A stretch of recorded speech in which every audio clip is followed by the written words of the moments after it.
뜻을 따라 그리스도 예수의 사도로 부르심을 받은 바울과 형제 소스베니는 고린도에 있는 하나님의 교회 곧 그리스도 예수 안에서 거룩하여지고 성도라 부르심을 받은 자들과 또 각처에서 우리의 주 곧 그들과 우리의 주 되신 예수 그리스도의 이름을 부르는 모든 자들에게 하나님 우리 아버지와 주 예수 그리스도로부터 은혜와 평강이 있기를 원하노라.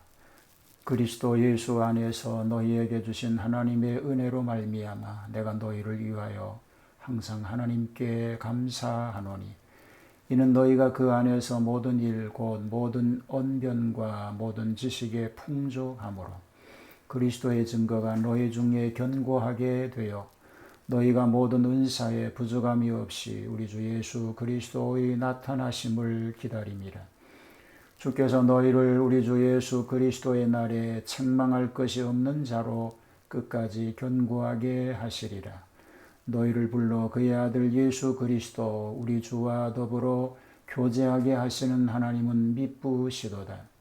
형제들아, 내가 우리 주 예수 그리스도의 이름으로 너희를 권하노니 모두가 같은 말을 하고 너희 가운데 분쟁이 없이 같은 마음과 같은 뜻으로 온전히 합하라. 내 형제들아, 글로에의 집 편으로 너희에 대한 말이 내게 들리니 곧 너희 가운데 분쟁이 있다는 것이라.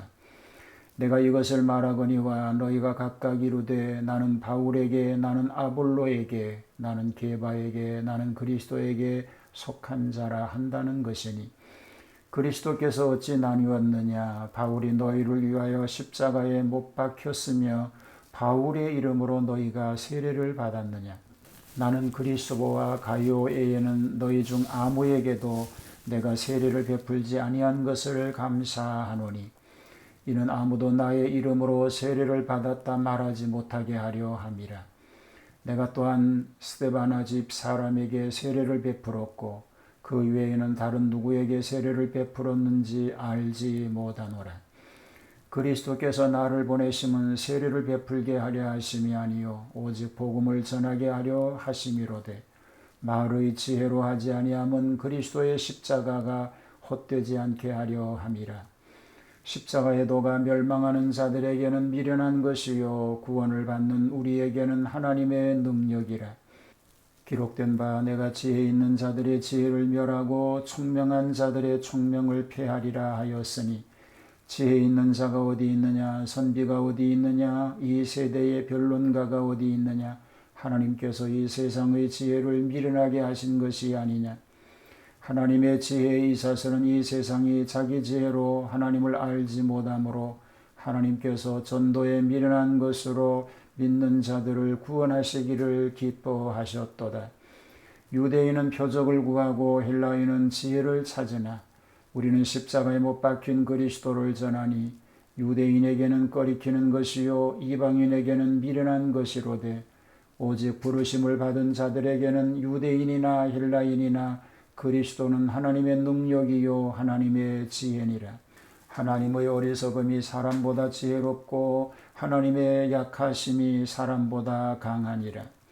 형제들아, 너희를 부르심을 보라. 육체를 따라 지혜로운 자가 많지 아니하며 능한 자가 많지 아니하며 문벌 좋은 자가 많지 아니하도다.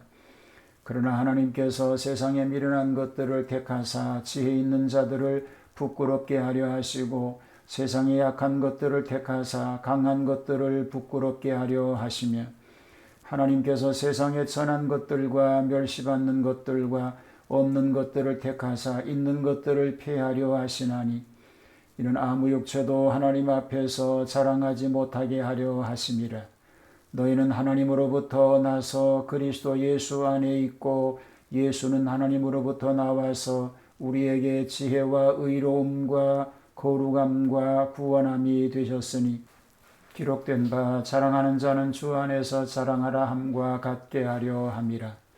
샬롬. 주님의 평화가 함께 하시기를 축복합니다.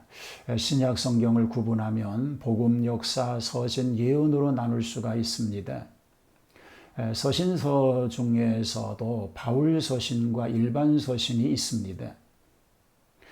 본서인 고린도전서는 바울 서신으로 모든 서신을 총망라하여 첫 부분에 편집되었으니 매우 중요한 위치에 있습니다. 아울러 장점도 단점도 많은 문제의 교회인 고린도에 편지한 내용을 소개합니다. 자, 고린도전서를 오늘부터 읽고 말씀을 생각합니다. 오늘은 1장 분쟁이 심한 고린도 교회를 살펴보겠습니다. 문안과 감사로 시작하지요. 문안하는 인사로 시작됩니다. 문안의 주인공은 바울과 소수den의이고 문안의 대상자는 고린도 교회 성도들입니다. 문안의 내용은 하나님 우리 아버지와 주 예수 그리스도로 쫓아 은혜와 평강이 있기를 원하노라 라고 시작되어 있습니다. 교회에 대한 감사로 이어집니다. 예수님 안에 있는 자에게는 하나님의 은혜가 항상 넘쳐서 감사할 수 있습니다. 바울은 그 감사한 조건을 다음과 같이 들었습니다. 복음을 전할 만한 구변과 복음을 깨달을 수 있는 지식이 풍성한 것, 그리스도 복음의 뿌리가 견고한 것, 그리스도의 재림을 대망케 된 것, 그날에 설 수 있도록 굳게 한 것, 주님과의 영교 생활을 감사하는 내용으로 이어지고 있습니다. 분쟁하지 말라고 바울은 말합니다. 이 고린도 교회의 분쟁의 전모가 거기에 대한 바울의 교훈을 일괄적으로 보여주는데 분쟁의 성질과 바울의 태도를 보면 분쟁하는 고린도 교인들에게 주 예수 그리스도의 이름으로 권면합니다. 곧 같은 말, 같은 마음, 같은 뜻으로 합하라고 말합니다. 바울파가 있었습니다. 바울이 고린도 교회를 세웠으므로 아마 그들을 중심으로 해서 다수가 모였던 것 같습니다.